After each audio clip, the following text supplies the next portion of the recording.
De retour pour un épisode solo du podcast In Shape to Grow, un épisode que j'ai eu beaucoup de plaisir à préparer parce que la thématique m'est apparue de manière très spontanée suite à une expérience personnelle et c'est pour cela que j'ai décidé de vous parler de la biographisation. Si ce mot vous est inconnu, eh bien découvrez-le et surtout restez jusqu'à la fin parce que vous allez pouvoir découvrir les 3 critères qui vous permettront de choisir les bons experts et peut-être même votre staff santé.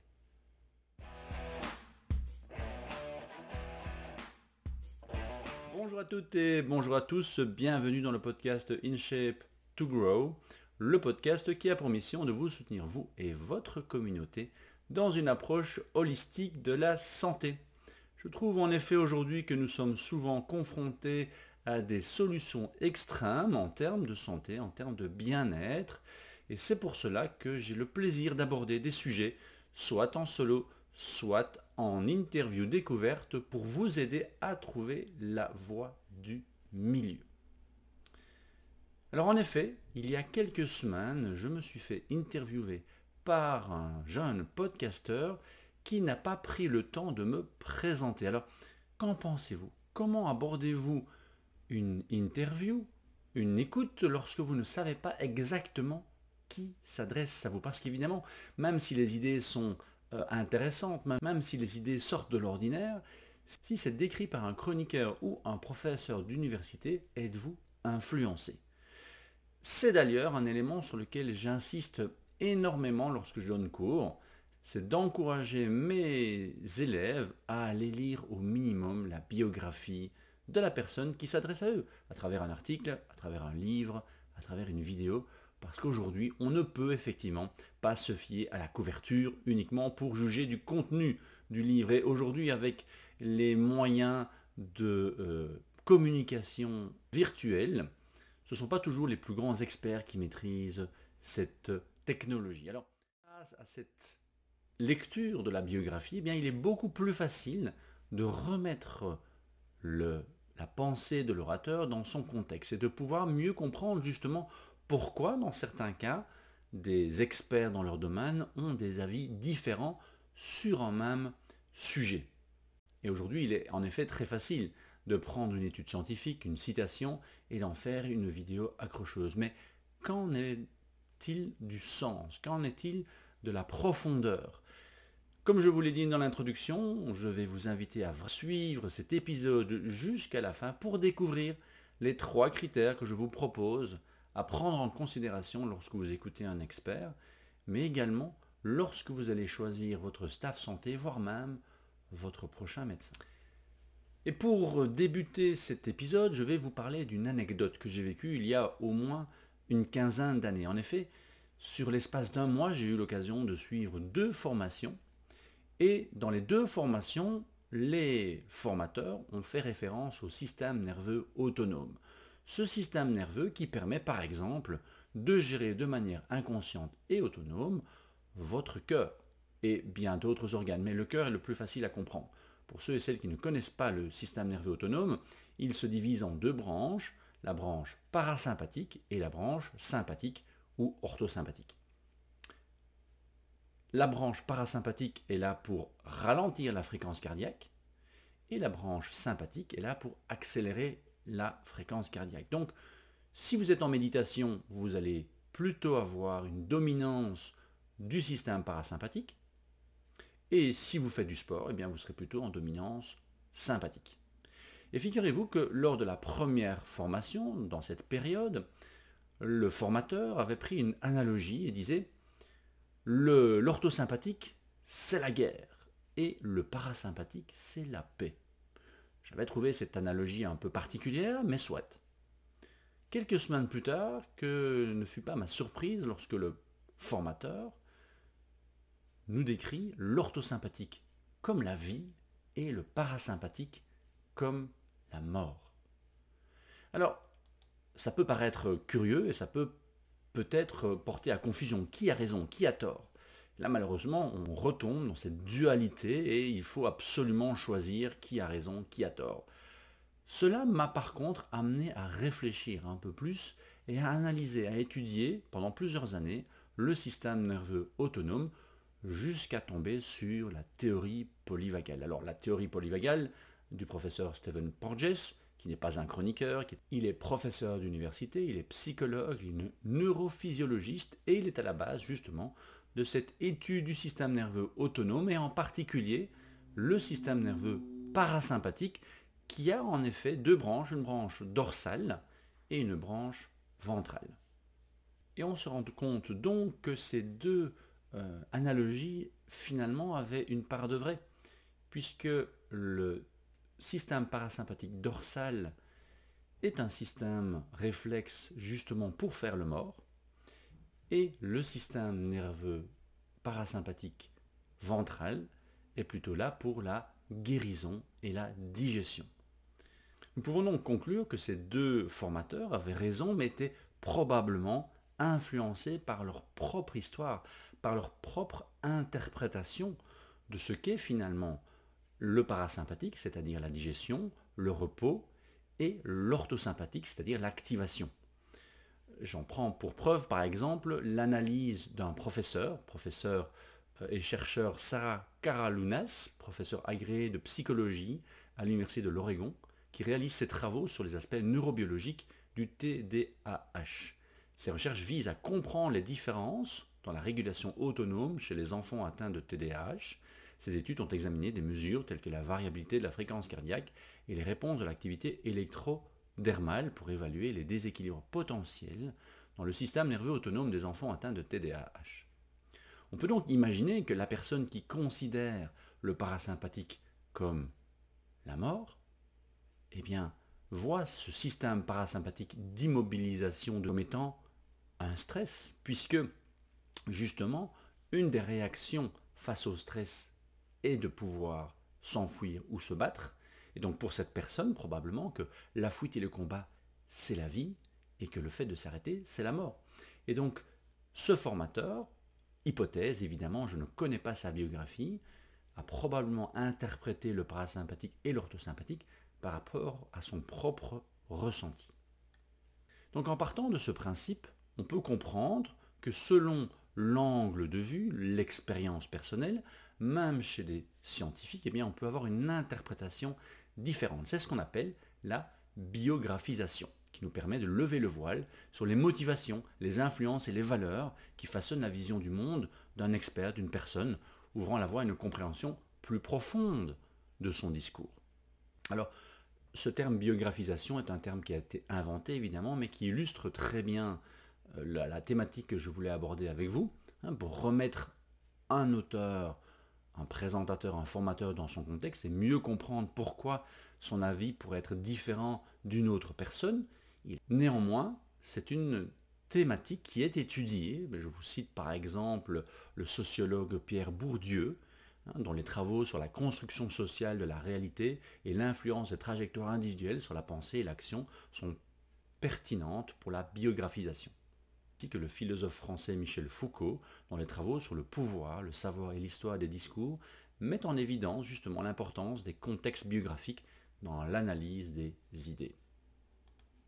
Ceci étant dit, la complexité de chaque individu rend l'analyse très vite difficile à faire. Premièrement, nous avons le contexte de l'éducation. L'éducation de chacun va évidemment influencer, au-delà de la biographie, le mode de pensée. C'est d'ailleurs l'un des 3 critères que je donne à mes stagiaires en formation. S'ils veulent suivre une personne pour continuer à se former, s'informer et comprendre une matière, eh bien je les invite à aller voir la biographie et de vérifier que cette personne a une solide formation académique. Parce que c'est une chose d'avoir une expérience sur le terrain, mais c'en est une autre d'avoir étudié un sujet en profondeur, de l'avoir digéré de manière académique et de pouvoir justement éviter les raccourcis. Alors certes, on n'est pas à l'abri de raccourcis même avec une formation académique, mais pour moi c'est un premier critère pour justement éviter de suivre les raccourcis et les élucubrations de certaines personnes qui veulent bien faire, mais ne comprennent pas la profondeur d'un sujet. L'environnement social et culturel a également une importante influence, et pour la préparation justement de cet épisode, je me suis intéressé aux liens entre la langue, par exemple, et le développement de la médecine. Et on retrouve justement dans des langues idiomatiques comme le mandarin ou l'arabe, une approche beaucoup plus globale dans le développement de la santé.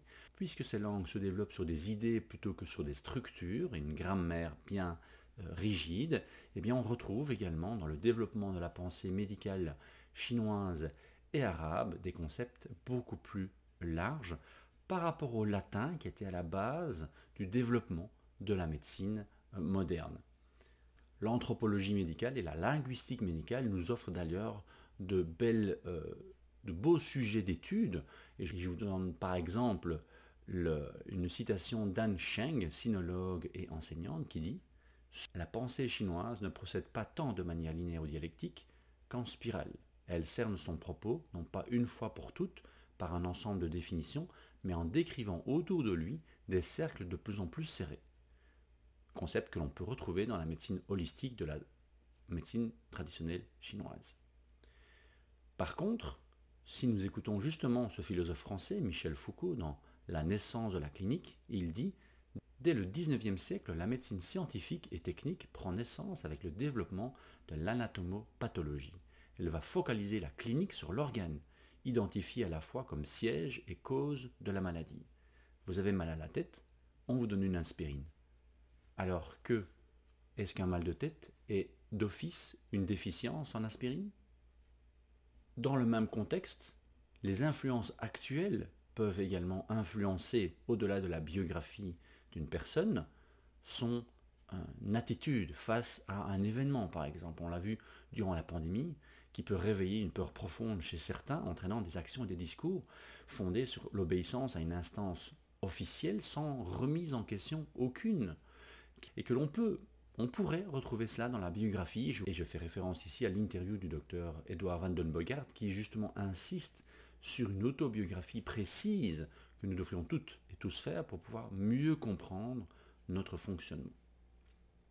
Un autre obstacle à la biographisation, c'est le biais cognitif et les filtres perceptuels personnels, évidemment, parce que lorsque vous allez lire une biographie, vous allez peut-être avoir des biais et faire des raccourcis. Notre propre perspective et nos préjugés peuvent parfois nous empêcher de saisir pleinement justement l'essence d'un discours. C'est un exercice dans lequel je me suis déjà plongé justement en allant écouter des auteurs qui ne m'intéressaient pas, voire même qui allaient à l'encontre de certains de mes pensées, pour justement tenter d'aller au-delà de mes propres biais et de développer cette pensée critique. Ceci mis à part, il existe également des histoires publiques qui nous permettent de confirmer justement l'impact que la biographie d'une personne peut avoir sur son travail. L'un des livres qui m'a le plus marqué est l'histoire de Jill Boyle Taylor, qu'elle raconte dans un livre intitulé Voyage au-delà de mon cerveau, et je vous lis rapidement une petite partie de sa biographie et vous comprendrez tout de suite pourquoi sa propre biographie peut avoir un impact énorme sur la qualité de son travail et justement ses conclusions. À l'âge de 37 ans, la neuroanatomiste Jill Boyd Taylor se réveille un matin avec une douleur aiguë à l'intérieur du crâne. Elle est victime d'un grave accident vasculaire cérébral, un AVC. Une hémorragie s'est déclarée dans son hémisphère gauche. Lorsqu'elle se réveille muette et paralysée sur son lit d'hôpital, une étrange euphorie l'habite. Les limites de son corps semblent être dissoutes. Seul son hémisphère droit fonctionne, la plongeant dans un état quasi mystique. Après 8 ans de rééducation durant lesquels il lui a fallu réapprendre à parler, à lire et à bouger, elle est entièrement guérie. Dans Voyage au-delà de mon cerveau, le docteur Jill Boyle Taylor nous livre un formidable message. Notre cerveau possède une plasticité exceptionnelle, et en son cœur réside une paix éternelle à laquelle nous pouvons tous avoir accès. Si cette personne n'avait pas été neuroanatomiste avec une connaissance chirurgicale des zones du cerveau, son discours n'aurait pas été aussi impactant, parce qu'au moment où elle a vécu son AVC, elle a pu savoir exactement quelle partie du cerveau était atteinte en live. Imaginez un petit peu l'expérience.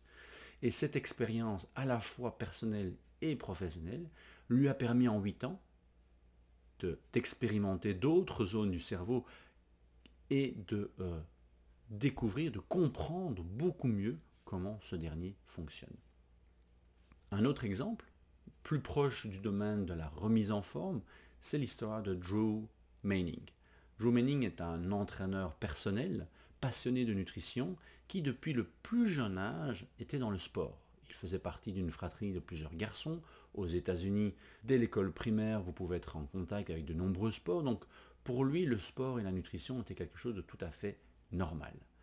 Et dans sa vingtaine, il avait énormément de frustration parce qu'il ne comprenait pas pourquoi ses clients ne suivaient pas simplement son programme physique et son programme alimentaire pour retrouver la forme, les formes et être en bonne santé. Du coup, il a eu cette idée un peu particulière de prendre lui-même du poids. Et il a pris 30 kilos en 6 mois pour se mettre dans la peau de ses clients qui vivent au quotidien cette obésité, ce surpoids, et peut-être depuis le plus jeune âge. Et c'est là qu'il s'est rendu compte à quel point il était difficile de pouvoir se motiver lorsqu'on est enflammé de l'intestin jusqu'aux neurones, que l'on a un excédent de poids, que les gens vous regardent d'un œil méprisant et qui, malgré ses connaissances, avait difficile de se motiver au quotidien. Il a ensuite reperdu ses 30 kilos en 6 mois. Petite parenthèse, je vous en ai déjà parlé lors d'un précédent épisode, mais lorsque vous prenez du poids sur une courte période, il est beaucoup plus facile de perdre ce poids sur une petite période. C'est ce qu'on voit chez la plupart des acteurs qui prennent du poids pour un rôle. Alors que si vous avez 30 kilos depuis 15 ans, il faudra beaucoup plus de temps que 6 mois pour les perdre. Donc chaque personne, chaque histoire sera importante. Lorsque, en tant que coach en nutrition, coach physique, vous devez remettre quelqu'un en forme, il est impératif de comprendre le contexte dans lequel la personne vient. Si une personne n'a jamais mangé des fruits et légumes, n'a jamais préparé à manger et va facilement chercher des plats préparés parce qu'étant petit, c'était déjà les habitudes de la famille, vous allez devoir prendre cette personne de manière tout à fait différente au niveau de sa rééducation, de son suivi alimentaire ou physique, pour pouvoir justement l'accompagner et lui donner une vraie éducation corporelle, une éducation nutritionnelle. J'ai un autre exemple, un de mes clients qui lui était persuadé que justement, on parlait du système nerveux autonome tout à l'heure, faire du sport était un risque de crise cardiaque parce que, étant obèse depuis l'enfance, ses parents obèses lui avaient bassiné les oreilles pendant toute son enfance que durant le cours de sport, il devait être prudent de ne pas en faire de trop parce qu'il risquait une crise cardiaque. Et donc, en tant qu'adulte, il savait bien que ça n'était pas logique, mais son système nerveux réagissait de manière beaucoup trop importante à chaque fois qu'on faisait un exercice à dominance, justement, orthosympathique. Malheureusement, lorsqu'on écoute un auteur, un expert, on n'a pas toujours la biographie disponible. Et donc, ça complexifie également cette étude. Si vous avez écouté justement cette interview que j'ai donnée pour un podcast récemment, en allant sur le net, vous n'allez pas trouver ma biographie complète. Vous allez probablement trouver mes différents diplômes, mon expertise, mais pas l'ensemble de ma biographie qui, j'en conçois, pourrait être un peu mieux expliquée. Donc c'est une de mes leçons, comme j'en ai parlé il y a quelques épisodes, une leçon que j'ai apprise suite à cet événement, de pouvoir mieux maîtriser ma communication, de ne pas spécialement écrire mon autobiographie et de la publier. Cette autobiographie sera plutôt destinée à mes enfants pour qu'ils comprennent le contexte dans lequel ils ont grandi, qu'ils puissent s'en extraire et avoir leur propre biographie, moins influencée par tout le bagage familial. Et donc je vous réfère à nouveau à l'interview du docteur Edouard van den Borgert, qui est vraiment extrêmement intéressant à comprendre, mais avoir une explication un peu plus détaillée de qui s'adresse à vous et vous permettra de mieux comprendre l'expertise et la précision des informations que je partage avec vous, soit dans ces épisodes, soit à travers les capsules. Là où ça se complique encore, c'est que deux personnes ayant vécu des situations similaires peuvent avoir une interprétation encore différente. Et je pense que c'est là toute la beauté, toute la complexité de l'être humain. Si nous sommes tous et toutes différents en termes d'empreinte digitale, nous le sommes également au niveau du microbiote, nous le sommes également au niveau de l'expression génétique, parce que tout ce que nous vivons va être vécu de manière différente. Des jumeaux homozygotes, à la naissance, ont 100% de gènes communs, et à 50 ans, non plus que 50% de gènes communs. Parce que même s'ils ont au départ le même potentiel génétique, les événements qu'ils vont vivre ne seront pas perçus de la même manière et ne vont donc pas activer les gènes de la même manière. C'est vraiment un élément essentiel et c'est un élément sur lequel j'ai tenté de revenir durant cet épisode, cette interview en podcast, qui, à la décharge de la personne qui m'interviewait, m'avait dit oui, mais mes podcasts ne sont pas sur une personne en particulier, mais sur un sujet. Il est certain que le sujet est important et ne doit pas être trop influencé par la biographie de la personne, mais on ne peut pas dissocier les deux. C'est ce qu'on appelle une réelle approche holistique, c'est de pouvoir mettre ensemble les différents paramètres. Si vous ne savez pas dans quel contexte une personne s'adresse à vous sur tel et tel sujet, vous n'allez peut-être pas prendre toutes ces informations de manière optimale, de manière aussi sérieuse. Rappelez-vous, je vous ai promis 3 critères importants pour pouvoir évaluer, je dirais, la qualité, entre guillemets, sans que ce ne soit péjoratif, la qualité d'un discours, de pouvoir nuancer. Et là, je vous réfère à l'épisode précédent, dans lequel j'ai interviewé Evan Adeni sur justement la pensée nuancée et l'évaluation de la personnalité de quelqu'un. Parce qu'il y a justement cette personnalité. J'en ai parlé aussi avec le docteur Edouard Van den Bogart, mais il y a l'influence astrologique qui aujourd'hui est une réelle science qui a été redécouverte, mathématiquement parlant. On va avoir l'histoire de chacun, la génétique de chacun. On va avoir la manière dont on va interpréter un même événement. Donc tous ces éléments-là, vous le mettez dans un shaker, vous le secouez et vous obtenez un être humain unique et impossible à cloner. Je suis persuadé, mais ça c'est ma pensée personnelle, que nous avons tous un destin et que dans ce chemin qui nous est tout tracé, nous avons des bifurcations. Et qu'à chaque bifurcation, on peut aller à gauche ou à droite. Et que cela nous donne finalement au cours d'une vie de 80, 90, 100 ans, eh bien, des milliers de possibilités. On retrouve d'ailleurs une partie de cette pensée dans les travaux du mythologue Joseph Campbell, lorsqu'il nous décrit, il nous a partagé les résultats de ses travaux sur le voyage du héros. Vous avez 12 étapes dans ce voyage, qui n'est pas un cercle, mais qui est une spirale, justement dans cette idée holistique de notre santé, dans cette idée holistique, dans cette vue holistique de la santé, comme nous le décrivent les Chinois de la médecine traditionnelle chinoise, eh bien, comme une spirale qui nous permet, à chaque fois que nous allons nous retrouver face à une situation, une bifurcation, eh bien, on peut décider de rester sur place ou d'entamer un voyage pour grandir.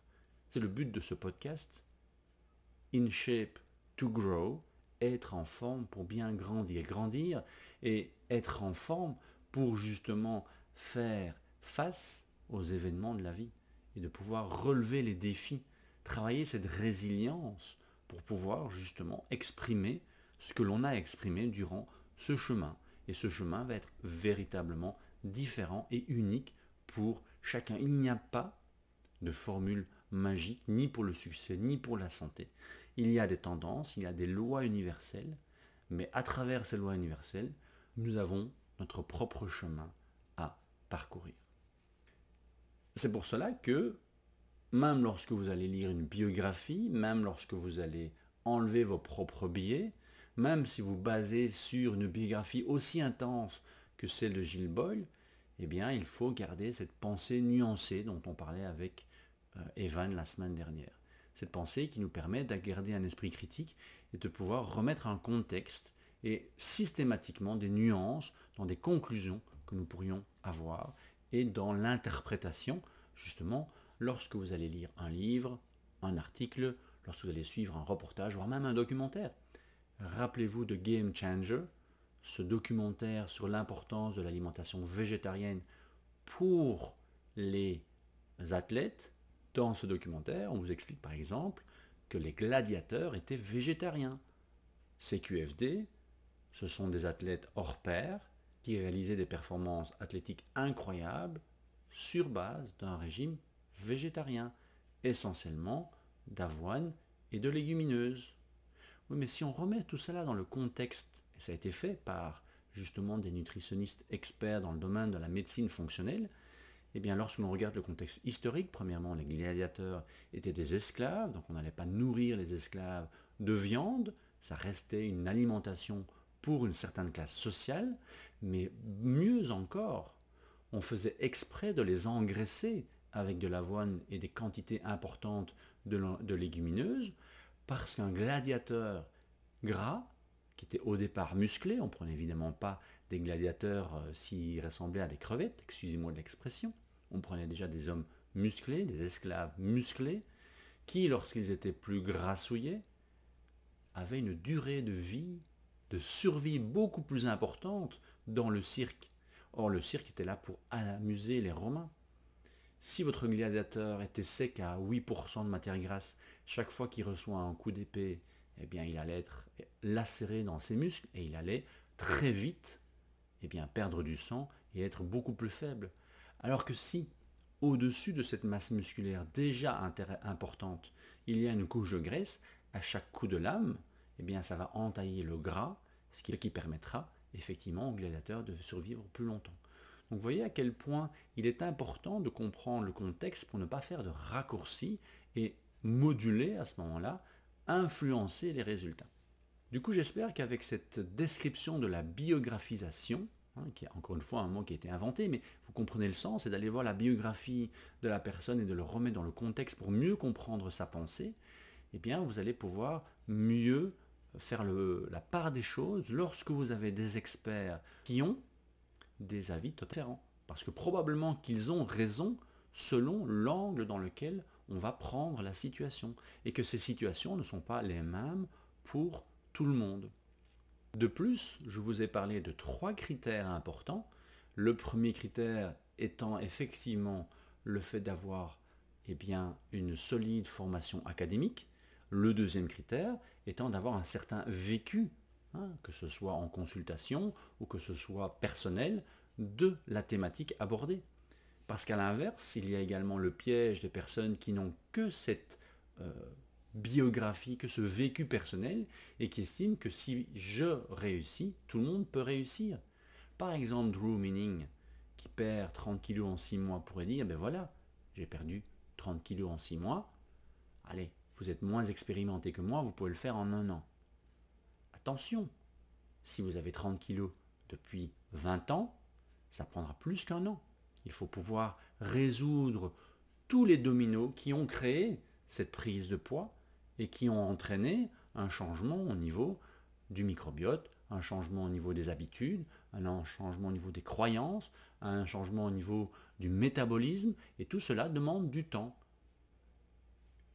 Une formule qui est facile à retenir, qui n'est pas scientifique, mais qui peut toujours vous aider si vous êtes coach, c'est de prendre 1 mois par année de déséquilibre pour la personne que vous suivez. Si la personne est en déséquilibre depuis 20 ans, estimez qu'il faudra la suivre pendant 20 mois. Non pas pour qu'elle commence à perdre du poids, mais pour qu'elle débute un changement d'hygiène de vie.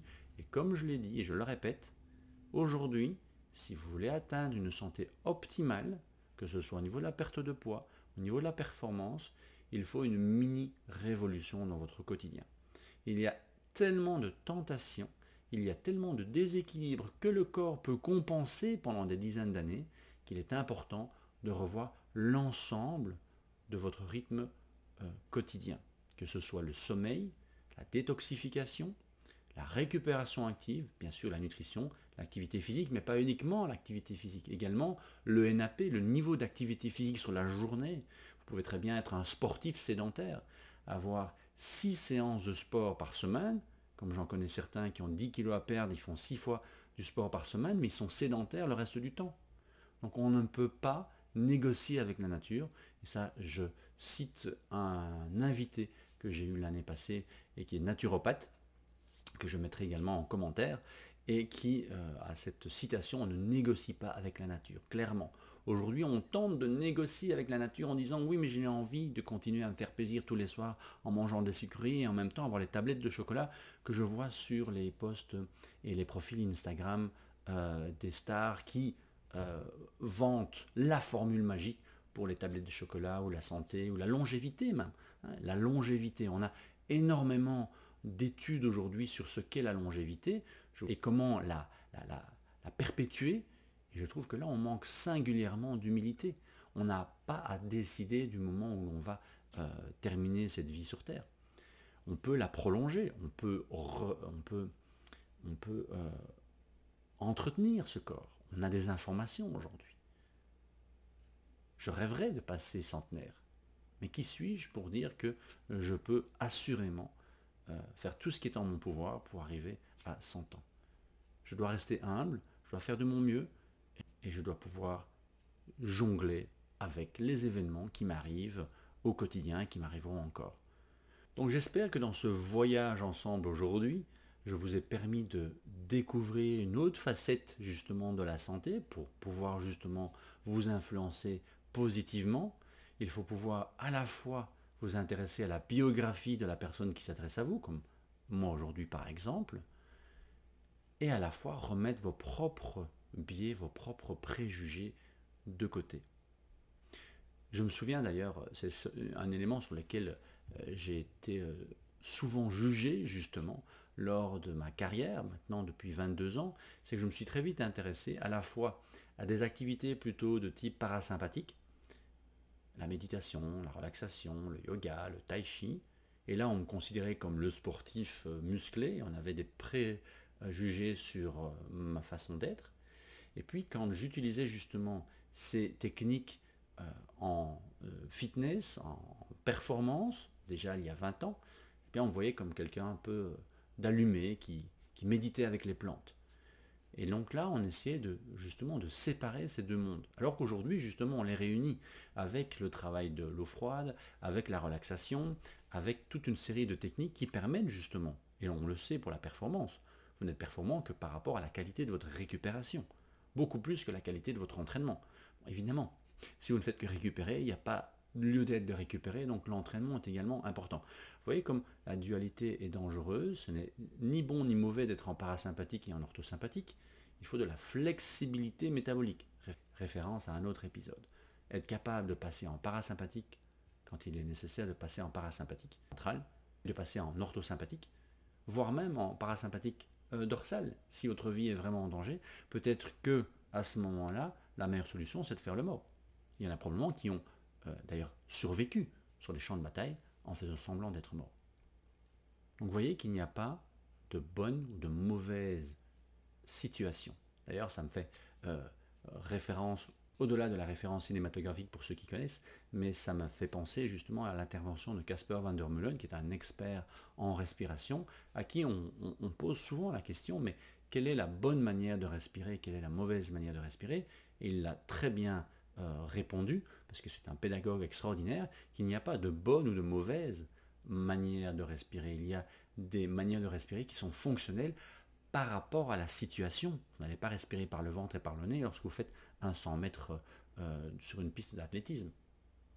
Un sprint évidemment, parce que si vous faites un 100 mètres en marchant, vous pouvez très bien respirer par le nez et en insistant sur le diaphragme.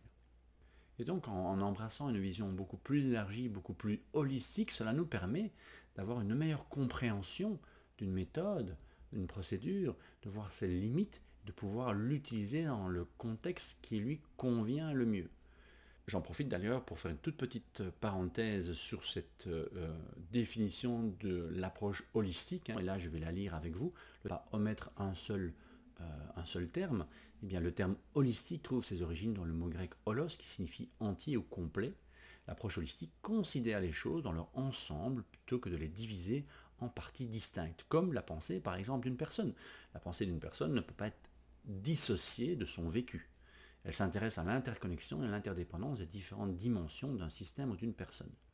Ainsi, en partant de son étiologie, le terme holistique fait référence à une perspective qui reconnaît l'importance de prendre en compte tous les aspects d'un système ou d'une entité pour obtenir une compréhension globale et approfondie. Idem pour une théorie. Il s'agit d'une approche qui met l'accent sur la relation et l'équilibre entre les différentes parties constitutives d'un tout, en considérant qu'elles sont interconnectées et influencent mutuellement leur fonctionnement. D'où effectivement l'importance de pouvoir choisir, par exemple, son staff médical avec cette approche. J'y reviendrai dans les conclusions. Restez jusqu'au bout. Mais dans le domaine de la santé, il est clair que vous devez prendre en compte aussi bien les symptômes physiques que les symptômes émotionnels, mentaux, voire même spirituels. L'approche de la santé holistique doit prendre en compte l'impact que les émotions peuvent avoir sur un ulcère, peuvent avoir sur une migraine, et se limiter à travailler uniquement sur le symptôme pour les problèmes chroniques n'offre en général aucune solution. Bien sûr que dans les phases aiguës, on a besoin de travailler sur le symptôme. C'est pour ça que les deux sont complémentaires. Ceci achève notre voyage de la biographisation et de l'importance de lire et de prendre en compte la biographie de la personne. Et avant de vous donner ces fameux 3 critères pour pouvoir choisir les experts que vous allez prendre plus en considération lorsque vous avez une question santé, eh bien je vais conclure cet épisode en vous disant l'exploration fascinante et dynamique de la biographisation permet la compréhension de l'homme derrière la méthode, ouvrant les portes d'une perspective éclairée et d'une compréhension approfondie que je trouve tout simplement passionnante. Donc en résumé, si vous êtes entraîneur, si vous êtes nutritionniste, si vous êtes coach, entraînez-vous à la biographisation dans les formations que vous allez suivre à l'avenir ou dans les lectures que vous allez avoir. Choisissez vos références avec recul selon ces 3 critères. 1. L'auteur a-t-il une solide formation académique?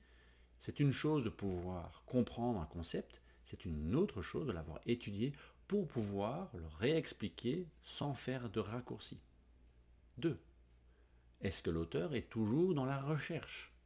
Si en tant que nutritionniste, je partageais des concepts que j'ai appris il y a 20 ans à l'université de Sydney, je serais probablement has-been. On n'avait même pas encore à ce moment-là parlé des oméga 3. Il fallait à l'époque 20 ans pour qu'une découverte soit enseignée à l'université. Or, les acides gras oméga 3 ont été découverts dans le courant des années 90 et ont été popularisés justement au début des années 2000 par exemple, au niveau francophone, le docteur David Servan-Schreiber. Et moi, j'étais en Australie en 2000, on ne parlait pas encore des oméga 3. Donc, si j'étais resté sur les découvertes dans mon master en nutrition, eh bien, je ne vous parlerai toujours pas des oméga 3. Donc, l'auteur doit pouvoir être à la pointe de ce qui se donne aujourd'hui comme information scientifique. Et troisième élément, non des moindres, voyez si la personne sort de son laboratoire, si la personne a également de l'expérience de terrain. Je pense qu'il faut les 3 critères. Non pas que certains professeurs d'université qui font des podcasts extraordinaires aujourd'hui n'ont pas de valeur, mais sachant que ces personnes sont des chercheurs, vous pouvez les mettre dans un contexte bien spécifique par rapport à l'application à une population. Je dis également à mes stagiaires qu'ils ne vont pas suivre des chiffres, ils ne vont pas suivre des statistiques, ils vont suivre des humains. Et donc, bien sûr qu'il est important de se baser sur la science. Je suis à la base un scientifique, mais il faut mettre cette science en relation avec la réalité de terrain. C'est l'exemple que je cite systématiquement pour illustrer cette donnée, ce sont les recherches de Roger Williams. Roger Williams est le biochimiste qui a découvert la vitamine B3, la niacine. C'est quand même pas rien. Et en même temps, il a fait tout un travail sur l'individualité biochimique. C'est-à-dire que si vous regardez des anciens livres d'anatomie, vous allez voir des dizaines de formes d'estomac différents. Bien sûr qu'aujourd'hui, on a vulgarisé, on a schématisé un estomac pour la facilité de l'étude. Mais avec le temps, on a oublié que mon estomac n'est pas le vôtre. Alors, qu'est-ce que ça peut avoir sur votre santé? Tout simplement que si j'ai un grand estomac avec beaucoup de cellules pour pouvoir produire l'acide gastrique et digérer la viande, j'aurai probablement un plus petit intestin parce que je vais manger moins de végétaux qui auront besoin de moins de digestion au niveau de l'intestin grêle. Et donc, j'aurai un système digestif qui sera adapté à une alimentation bien spécifique. venant d'un héritage génétique. C'est la raison pour laquelle tout le monde ne peut pas être en bonne santé avec un régime végétarien, voire végétalien. Ça, c'est un côté de la courbe de Gauss. Et tout le monde ne peut pas être en excellente santé avec un régime carnivore, voire un régime cétogène. Vous pouvez avoir également cette même réflexion pour le choix de votre médecin. Non pas savoir s'il a une solide formation académique, ça c'est clair, mais est-ce qu'il est ouvert? Est-ce qu'il a un esprit qui prend en considération la santé émotionnelle, la santé mentale et la santé spirituelle sur la santé physique? Si vous, votre spiritualité est importante, vous devez pouvoir vous adresser à un médecin qui a également cet aspect-là en tête. J'ai eu la chance avec mon épouse, quand j'étais à Bruxelles, d'avoir un médecin de famille au début de notre vie de couple et de vie de famille pour nos enfants, et bien une médecin qui était mariée à un physicien péruvien, également chaman. Donc voilà, on pouvait, avec notre médecin, parler de l'impact émotionnel, mental et spirituel sur notre santé. Choisissez un médecin avec lequel vous êtes en cohérence, vous permettra d'avoir un traitement qui sera plus cohérent avec vos besoins. Et ce n'est pas un jugement de valeur. Ce n'est pas parce qu'un médecin n'a pas pris en compte l'aspect mental et spirituel dans son diagnostic, dans son traitement, que c'est un mauvais médecin. C'est simplement un médecin peut-être qui ne vous correspond pas. Et c'est là effectivement qu'on peut se retrouver finalement face à cette problématique de la fidélité par rapport à son médecin, surtout si c'est un médecin de famille de longue date. Combien de mes clients ne sont pas frustrés parce que dans leur remise en forme, dans leur recherche de la santé optimale, ils n'obtiennent pas les réponses et les bilans de leur médecin parce que le médecin estime qu'ils sont en bonne santé et que tout va bien. Oui, ils sont en bonne santé pour les normes, pour la moyenne. Mais aujourd'hui, malheureusement, la médecine s'intéresse plus aux normes et à la moyenne et à l'absence de maladies qu'au bien-être et à l'optimisation. Et là, les clients ont difficile de changer de médecin. C'est comme s'ils trompaient leur médecin. Non, on peut très bien faire un bout de chemin avec un médecin pendant 15-20 ans. Merci beaucoup. Maintenant, je peux passer à quelqu'un d'autre. Parce que j'ai évolué, parce que j'ai besoin d'autre chose. On l'a vu par exemple avec certains athlètes de haut niveau qui font tout un parcours avec un entraîneur, qui stagnent, et donc par fidélité, ils devraient rester avec l'entraîneur. Non, c'est le moment de passer à un stade supérieur avec une personne qui pourra amener une autre perspective, une autre vision de la performance, ou une autre vision de la santé, ou une autre vision de tel ou tel sujet. Mais ça, la fidélité à son médecin, j'espère pouvoir interviewer très prochainement un ou une médecin qui pourrait m'aider à éclairer cette problématique et surtout trouver des solutions, mais ce sera donc pour un prochain épisode. Ceci clôture cet épisode, je trouve passionnant, en tout cas moi j'ai eu beaucoup de plaisir à le préparer, à faire des recherches pour étayer justement la pensée que je voulais partager avec vous sur cette biographisation suite à une expérience personnelle. J'espère que cela vous a donné de nouvelles perspectives et surtout de nouveaux outils pour pouvoir justement faire le tri avec toutes les informations, toutes les théories que l'on peut entendre aujourd'hui et qui peuvent en effet porter à confusion. Je vous souhaite une bonne fin de journée, une bonne fin de soirée et d'ici notre prochain épisode, prenez soin de vous.